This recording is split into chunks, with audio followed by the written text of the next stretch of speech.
Welcome to the video, everyone. I'm just doing a bit of an impromptu video on a question that I get asked a lot, and also a comment I see a lot. And this is the idea of why is it that I'm so good in training, but I can't replicate that in matches. Now, some people have the opposite problem. Some people, some players are really good in matches, but for some reason can't turn it on in training. And really, the mindset behind both is relatively similar. So I'm just going to give you a few things that will help you out in this. By the way, guys, if you haven't already, make sure you get my free ebook down below. It's called Game Changer, 33 Ways to Improve Your Game and Stand Out on the Pitch. Absolutely phenomenal little thing, like 50 to 60 pages, just chock full of value that's going to help you improve your game in many different areas. So just go into the description or the comments to download that for free. So getting into it, let's start with players who are really good in training, but for whatever reason in matches aren't turning it on. And almost always this is a mentality issue.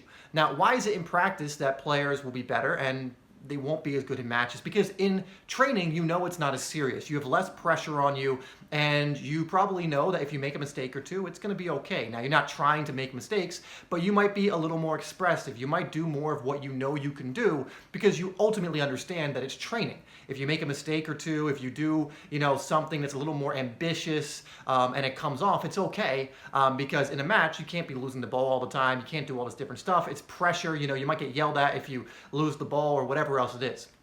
And so a lot of players will play within themselves in matches despite having so much more ability to do so much more. Now, ultimately, there will always be some things you can do in training that you will not do in matches for the most part, like certain tricks and certain things of that nature. But this ends up being quite a crippling thing for a lot of players because they can't take the confidence they have in training into their matches. Ultimately, it is very much a confidence issue. You see, a lot of the best players who play well in matches play with a level of confidence and fearlessness. They know that there's the potential that they'll make the mistake, but they play their game anyway. You see, if you always play with the fear of making mistakes, you're never going to be an incredible player because every time you take someone on one-on-one, guess what? There's the potential that you lose the ball or the potential that you'll make a mistake. Every time you take a shot, there's the potential you completely fluff it. There's the potential that you take a tame shot that goes right to the keeper, you miss the target completely, it's blocked, so many things. But there's also the potential that you score, or you test a keeper, get a corner, or there's a rebound that your teammate might score from. When you take someone one-on-one, there's the potential that you create a lot of space. You get in behind. You're able to set up yourself for a shot, a cross, or a better pass. And so the player that goes into games and plays confidently understands this. They understand the risk and reward process. And so what you have to understand if you're nervous going into matches is that mistakes are a part of the game. Yes, you need to be smart about it and take calculated risks. That's really the key phrase here is calculated risks. You're not taking risks all the time. You're taking calculated risks. But a lot of players, that risk to take will present itself advantageously, as in you should take it.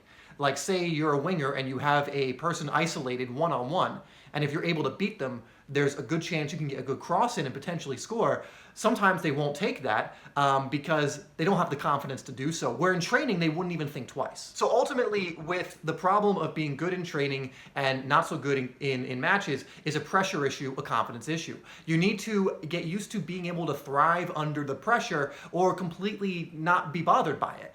That's really what it comes down to, because if you're feeling pressure and you're putting all of this unnecessary pressure on yourself, you're never going to be able to perform at the level you want to perform. The best players are able to tune out that pressure or even use it as a motivating factor. Maybe you've known a player who actually plays better in big games, for example.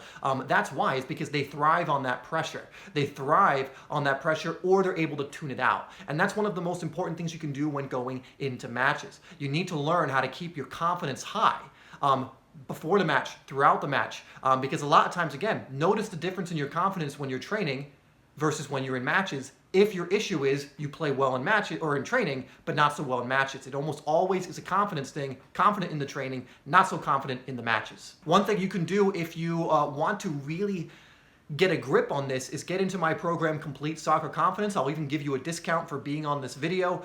Just check out the link in the description with more information to see if it's right for you. It may or may not be. If it's something that you're drawn to and resonates with you and you really want to work on this, especially if you're struggling in training or you're doing well in training but can't bring it into matches, I recommend you get in there or at least take a look at it. So I will link that down below. Now let's go over the opposite issue, being good in matches, playing well in matches, but not really, being an average player in training. Now, a lot of times this is also a mentality thing, but a little bit different. There are players who can go into matches and they understand how good they are as a player, and so they're completely confident when they go into matches, right? They're able to do amazing things. They turn it on when the competition is on, and they thrive under that pressure. There are players even at the professional game that are like that. They don't do too much in training per se, but when it comes to match time, they're able to turn it on. Now, in some cases, this is okay, I believe, but you want to make sure it's not because you're allergic to training or you think you're too good to the point where you don't have to put in any effort. There are legitimately players who just don't do as well in training, but continually throughout their career consistently turn up to matches, and ultimately the training is to prepare you for matches so that you play well in matches. Now, obviously, the best is to be able to be amazing in training and also be very consistent and amazing in matches. But there are players like that who they're always can just turn it on during matches, and in training, they're not quite the same. In fact, I heard once that Eden Hazard was a little bit like this. I don't quote me on that. I might be wrong, but I heard from somewhere, I think it was Eden Hazard, he's not necessarily the best trainer, as in he's not like standing out like crazy in training, but obviously his consistency, at least when he was at Chelsea in matches for years, was undeniable. So that can happen. However, don't use that as an excuse to not put in effort during training. If it's a lack of effort,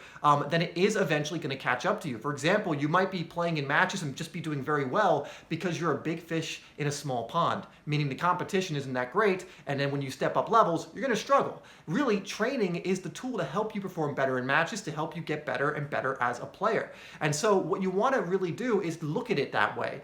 I used to have phases when I was playing more consistently when I was younger, when I was a teenager, where, yeah, I would not always take training as seriously as I needed to do. And as I got older and other players started catching up to me in how good they were, I realized I really need to take training more seriously because it's going to make me a better player. So again, it's a mindset issue, unless, again, it's like the Eden Hazard example, but a lot of times it'll be a mindset issue where you don't take the training as seriously. Matches serious equals serious, so I'm going to turn it on, versus training, nah, I don't really need to turn it on during training. But of course, if you want to be, give yourself every chance to be a good player, you want to be able to switch it on during training as well, because the more you can play to the best of your ability, play at match speed, for example, in your training, the more likely it is you're going to be able to do that at higher and higher levels when you come to your games. Again, a lot of times for players like that, it's usually just an association with game equals important, therefore I'm going to turn it on. Practice, not as important, not going to turn it on. So if you can change that mindset to them both being important, understanding that the better you do in training, the better you're going to do in matches. You could link it to the better I do in matches because of my training, because I'm doing well in training, and that's linking to my matches. And I'm already confident, so it's not going to be a problem. You're not going to have that first issue of being good in training and not in matches. The better teams I'll get on, the more opportunities I'll have. You'll start building that momentum. So you just need to really switch your association, because clearly you're a good player if you're performing in matches. But again, you just don't want to get lazy with this, because it might, again, be because you're a big fish in a small pond. It might be some other thing similar to that. And if you start developing these lazy habits in training, it will come back to bite you in one way or another eventually. Just make sure it's not laziness, because a lazy trainer, again, no matter how talented, how gifted, how whatever the player is, it will come back to bite you eventually. And we can see many examples of this happening. All right, guys, so that was just a more impromptu video on why it may be you're doing well in training but not matches, or the reverse. So hopefully that's been beneficial. And let me know if you like more off-the-cuff videos like this. Again, we're not doing B-roll. I'm just kind of sitting in front of my wall in bed here. So let me know if you don't mind these more casual videos where I just kind of give you some information you can run with and hopefully apply in your game. Anyway, thank you so much for tuning in. And as always, I'll see you in the next video.